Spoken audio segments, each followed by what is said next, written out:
अस्सलाम वालेकुम। पाकिस्तान की सियासी तारीख बड़ी भयानक है।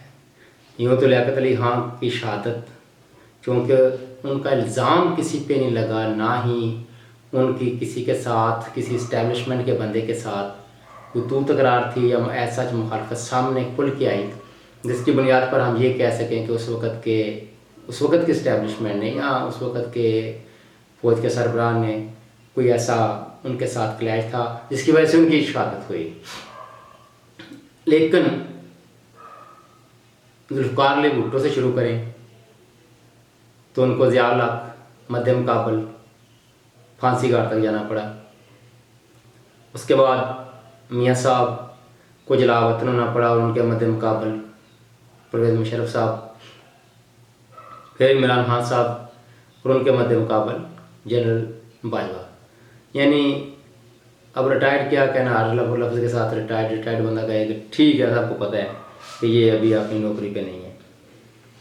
तो ये फांसी जलावतनी से लेकर इक़्तिदार से महरूमी तक का सफ़र अभी तय हुआ है। उसके बाद इक़्तिदार में रहने और फिर इस्टेब्लिशमेंट का अपने दूध में जाने का शायद वो सफ़र तमाम हो। यहाँ थोड़ा थोड़ा सीखा है इस्टेब्लिशमेंट ने भी और सियासतदानों ने भी, किसी हद तक। यानी जितना सीखना चाहिए ये कह लें 1-2% है, और ऐसी कोई मैंने नहीं रखता कि कम से कम चलने पहले को अगर फांसी लगा भी दिया, दूसरे को जला वतन किया, तीसरे को इक़्तिदार से महरूम कर दिया, वो बाहर जा नहीं रहा और उतना मवाद है नहीं या इतने केसेस है नहीं, कोई ऐसा कि इस तरह का केस नहीं है जिसकी बुनियाद पर खान साहब को फांसी घाट तक लेके जाया जा सके। और मेरा ख्याल ऐसा होगा भी नहीं, होना भी नहीं चाहिए, होगा भी नहीं। मगर क्या ये सारे आखिर ऐसा क्यों होता रहा है और ये कब तक होता रहेगा? क्या सियासतदान गलत फैसले करते रहे? चले मान लिया वो दुनिया का कोई ऐसा मुल्क जहाँ सियासतदान गलत फैसले ना करते रहे हों या ना करें, ज़ाहिर है इंसान है तो वहाँ गलती का जो है वो गुंजाइश भी होगी और गलती होती भी रहेगी। तो इसका ये मतलब नहीं कि जिसका काम, अगर कोई गलत बंदा अगर काम कर रहा है, मैं इसकी मिसाल छोटी सी देता हूँ कि अगर किसी बंदे के हमसाये में कुछ गलत हो रहा है या ऐसा कह लें जो उसको पसंद नहीं वो हो रहा है, तो क्या वो जाके हमसाये के घर में तोड़ फोड़ करेगा या वहाँ से उसको घर से निकाल देगा? वो उसका घर है, उसने चलाना है, उसको रहने दें जैसे वो चलाता है, जिस तरह उसकी मर्ज़ी है। आप उसको बतौर अच्छा हमसाया होने के या आपका रिश्तेदार भी साथ है तो आप उसको मशवरा दे सकते हैं, लेकिन ऐसा तो नहीं कर सकते कि आप जाकर उसको घर से निकालें और मारें भी। और इसी तरह सियासतदानों को भी दूसरी तरफ ये सोच विचार कर लेनी चाहिए कि हमसे वो कौन सी गलतियाँ हुई हैं जिसकी बुनियाद पर इस्टेब्लिशमेंट को बार बार मौका मिलता रहा है। बहरहाल ये इसी मुल्क के सियासतदान थे जो एक के ख़िलाफ़ दूसरा, फिर दूसरे के खिलाफ, पहले वाला फिर दोनों के खिलाफ, तो तीसरे वाला इस्तेमाल होता रहा है। वो जो इत्तेहाद बना था अपना 9 सितारे वाला जो मशहूर था भुट्टो साहब के ख़िलाफ़, और उसमें जो तहरीक एक चली थी नफाज़ शरीयत मोहम्मदी, उसके मतलब मैंने ज़ाहिर है उस वक़्त ये गालिबन 5-7 साल के होंगे, ज़ाहिर है हमें तो होश नहीं है, लेकिन मैंने एक ताला कासिम साहब का आर्टिकल पढ़ा जिसमें वो कहते हैं कि हमें ये समझ नहीं आती थी कि वो तहरीक कहाँ से उठती थी और कैसे वो बंदे जमा होते थे। और जब कहते हैं कि हमें बड़े अरसे बाद पता चला कि उसके पीछे तो वो CIA अमेरिकन थी, वो सारी अमेरिकन स्पॉन्सर थी वो तहरीक। तो इस तरह बैनुल-अक़वामी सतह पर जो ममालिक आपके एक तरह के दोस्त नुमा जो दुश्मन होते हैं, वो इस तरह के कामों के पीछे आपके मुल्क को डिस्टेबलाइज रखते हैं या करते हैं या करने की कोशिश करते हैं और वहाँ आपके अंदरूनी लोगों को ही इस्तेमाल करते हैं।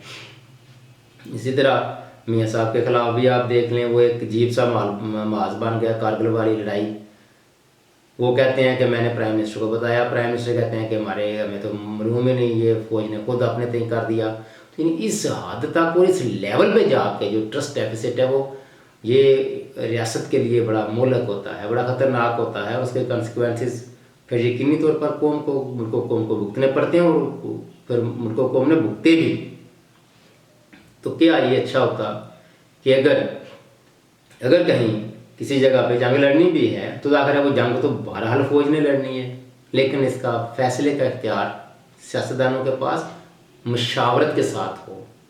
ऐसा नहीं है कि फौज जब चाहे जिस तरफ जी चाहे उठ के वो अंदरून मुल्क हो कोई ऑपरेशन या बैन अवी सरहदों पर आपने कहीं अपने हक हकूक़ के लिए जंग लड़नी है तो वो ज़ाहिर है वहाँ मशावरत ज़रूरी है।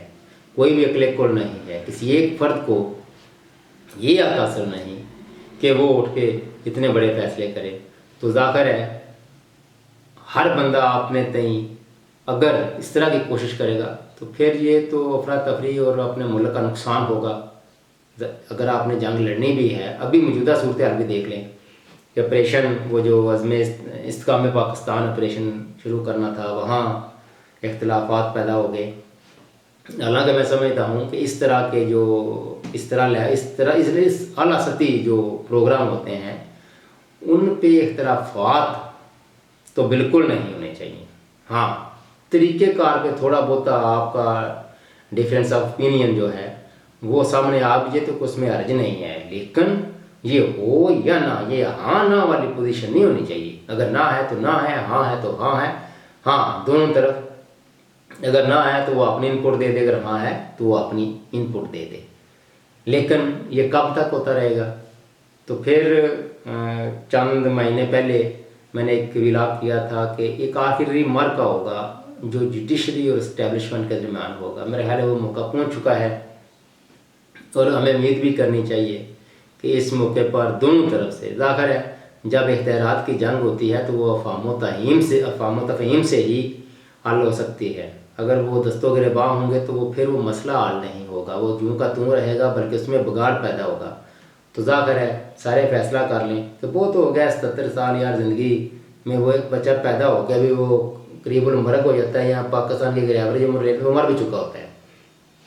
तो अब जाके समझ जाएँ कि ज़ाहिर है अपनी अपनी आदत दूध में। वैसे भी अल्लाह ताला ने जो अपने आखिरी जो किताब है उसमें दूध का बड़ा जिक्र है, और वो दूध सिर्फ चंद एक केसेस के हवाले से नहीं है, वो ज़िंदगी के हर मामले और हर सतह पे है कि जब भी हम अपनी दूध से बाहर निकलेंगे तो उसका नुकसान मनहसल फ़र्द से लेकर मनहसल कौम और मनहसल कौम और इसके बैनुल-अक़वामी जो तासर हैं, वो उसका जो असर होगा, असरात होंगे, वो भी मरतब होंगे।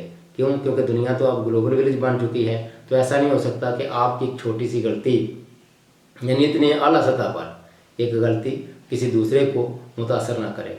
ज़ाहिर है ये दुनिया इतनी एक दूसरे के करीब आ रही है, आ चुकी है।